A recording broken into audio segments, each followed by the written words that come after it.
దాగంగా so మరి చిన్న ప్రార్థన చేసుకుందాం. 5 నిమిషాలు ముగించుకుందాం. పరిశుద్ధుడు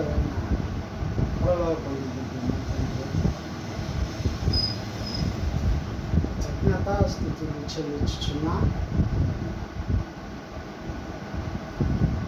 వెళ్ళి చూపులు జరిగింది ఆయన ఈ విషయంలోనే వాక్యం బోధించుచున్నది ఏమిటో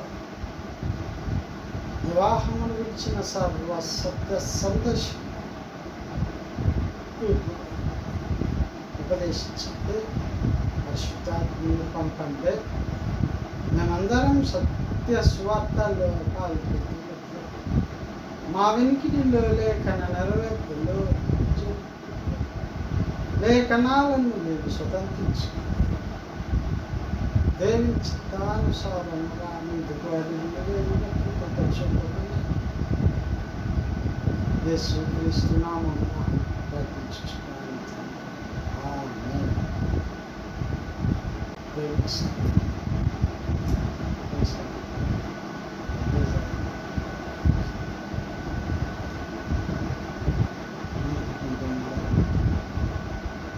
దేవుడు అనుగ్రహించిన యుక్త వయసులో రాగానే వివాహము జరిపించాలన్న ఆలోచన తల్లిదండ్రులకు పుట్టింది.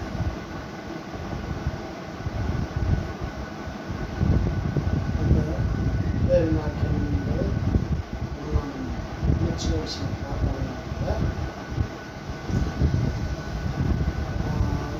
చిత్తానుసారమైన వివాహములకు దేవుని సన్నిధిలో దేవుని వేడుకలకు ఎదురుచూడాలి. ఈ లోక అధికారి అపవాది అధికారం కింద కొన్ని వివాహాలు దేవుని చిత్తానుసారంగా వివాహం చేసుకునే వాళ్ళు ప్రేమించి పెళ్లి చేసుకునే విలువైన వాళ్ళు ఉన్నారు. ఆ ప్రకారమే ప్రేమించుకుంటూ ప్రేమ ఫెయిల్ అయితేనే బాధపడి ఆత్మహత్య చేసుకున్న వాళ్ళు ఉన్నారు. మరి కొంతమంది ఆస్తుల కోసం ఆరాటపడి వివాహం చేసుకుని విడాకులు తీసుకోవడము, లేక పిల్లలు లేక విడిపోవడము, ఇలాంటివి లోకంలో అనేకం ఉన్నాయి. దేవుడు తన బిడ్డల కొరకు చేసిన వాగ్దానాలు బైబిల్ అధికారం కింద మనం నేర్చుకోవాల్సిన పాఠం. అంటే ప్రతి పురుషుడికి వధువును దేవుడు చేసి ఉండాలి. ప్రతి స్త్రీకి కూడా వరుడు దేవుడు పంపున్నాడు. దేవుడు రాసి పెట్టిన దేవుని చిత్తం దేవుని బిడ్డలముగా దేవుని సన్నిధిలో ఉపవాసం ఉండే వేడుకుంటే దేవుడు మన పక్షమున మనకు గొప్ప మేలు చేస్తాడు. భార్య దొరకడానికి మేలు దొరికెను అని లేఖనం చెప్తుంది. ఈ లేఖనం నీలో నెరవేరాలంటే నేను దేవుని చిత్తం ప్రార్థించి వేడుకున్న తర్వాత దేవుని చిత్తానుసారంగా నీకు వివాహం జరుగుతుంది.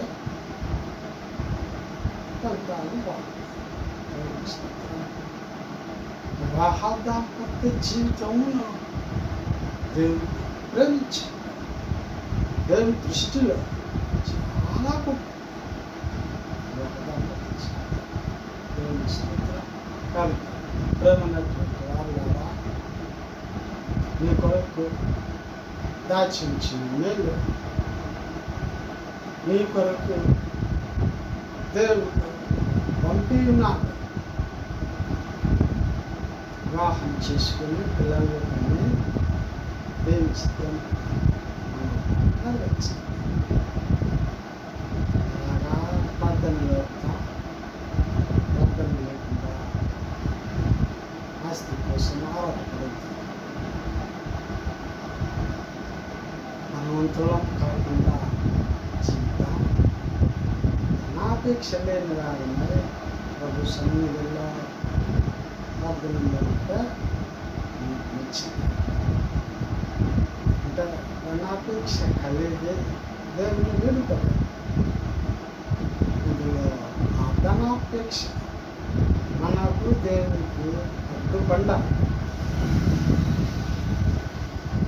పేదరికంని ప్రేమించి పేదలంగానే ఇంకా చిన్నదిగా నీది ఉందా దేవుని దృష్టిలో మనం తగ్గించుకోవాలి. ఏమైనా కానీ